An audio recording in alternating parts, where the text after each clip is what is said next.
Hey everyone, hey, welcome to PA200 for the spring 2019 semester. My name is Epps. I'll be your professor for the class for this semester, and I'm really looking forward to getting the class started and getting to know all of you, and hopefully meeting a lot of you tomorrow at our orientation in PFSA 325 at 6 o'clock. This is just a quick howdy doody. I wanted to say hello, tell you a little bit quickly about the class, and I'll fill in the blanks as we need to as we go. Or if you have any questions, feel free to always reach out to me via email or any way you need to. You can find me. I'm pretty easy to find. Um, in addition to my work at San Diego State, I'm also the department chair of political science out at Imperial Valley College. So I live in two different worlds, and I also do work with Fox 5 News and other local news agencies. And LA Times, I do some op-eds for them as well. So I keep myself sort of entertained and busy. I'm a political scientist by training. Went to UCLA for undergrad and grad school and played some football back in the day. 7 knee surgeries later, I had to get a life, so here I am. Uh, but you can read about that if you want. If you have more questions, feel free to ask. I'm open on all that. So tell you about the class a little bit. My philosophy about the class is this. Most people don't understand what public administration is, or they think of it as an extension of business administration. And in fact, that's kind of true, because it really is kind of like business administration for the public sector. So that makes perfect sense. And so they look at it from the institutional context of, how organizations operate and, things that happen within organizations and all those types of things. And that's more of the micro approach. I usually more of the macro approach and approach in this. And part of that has to do with probably my poli-sci training, but it's also because I understand the value of public administration and what happens when those institutions fail. And I think that's one of the key components that I really want you to take away from the class. So in that, you'll see that there's tons of videos throughout every chapter that I have a link for on Blackboard that will show you, like, for example, what happens when responsibility or authority fail, what happens when decision-making processes fail. And in that, what happens when the financial aspects fail. And so you can see just how important the field of public administration is. It's a growing field. It's actually becoming more international because it has to do a lot with nation building.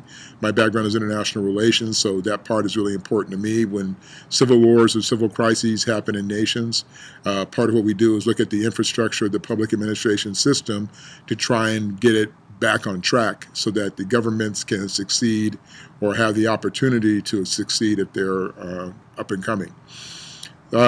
So I do spend a lot of time there. I think most of the things I've set up for you are very straightforward. You'll see shortly here as they get released, you'll be able to see just how that plays out.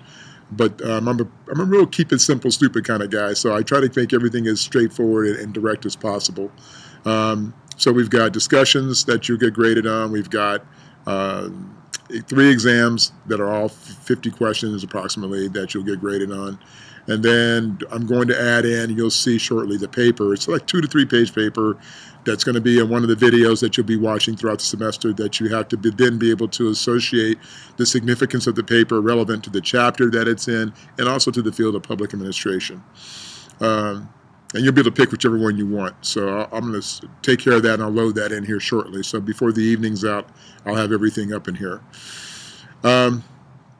I also believe in, like I say, a couple things. One is you earn the grades you get. I don't give grades, you earn them. And so it's like, if you want an A, shoot for an A. And I'm happy to see you all get there. But you have to put in a little bit of work, and I think it's a reasonable amount of work to do it.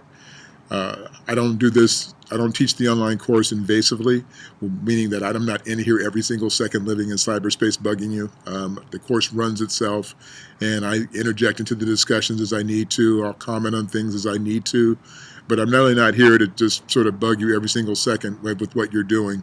You'll see the tasks that are assigned, and then you'll be able to go ahead and execute them. And if you have any questions, of course, you can ask me. Let's see, what else? I think that online courses are great because you can reach a lot of students very quickly, However, I'm a person who also likes to greet my students. So, unfortunately, I wish we had time for that I get a chance to know all of you throughout the semester and build those relationships.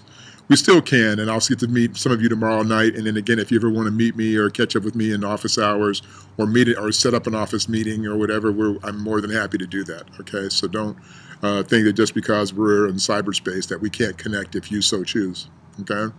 I know a lot of you are busy and have lives and work lives, so that's why you're here. But those of you who have other reasons, then again, I'm here to help you navigate this. Okay, so do know that and know that I'm here, and I'll try and respond within 24 hours. Anytime you reach out to me, even with the discussions, just so you'll know. Once they're all posted and done, usually within the next week is when the grading will be done, because I have to wait till everybody's responded, and then once everything shuts off for that week's discussions, then I will go about the process of grading. I won't grade them as they come in. I'll grade them at the end of each session. The other thing you'll notice real quickly, and I'll say this, is that every discussion is a week ahead, or I should say a week behind the chapter. So, for example, the week that we're doing Chapter 2, you'll be doing Chapter 1 discussion that week, because you will have had the week to be able to read and do all the requirements for Chapter 1, so you won't have to do the discussion until the next week when you can have an intelligent discussion, right? And the same thing will follow for every week. So you'll see when you look at the syllabus and when you look at the weekly breakdown how everything is structured. And so the discussions are always a week behind the chapter, okay? And it's set up that way purposely, all the way to the end of the class. So I will leave you there for the moment, and I look forward to getting to know all of you, and as many of you as possible. And so have a great evening, and I will see you tomorrow, hopefully, okay? All right, take care, guys.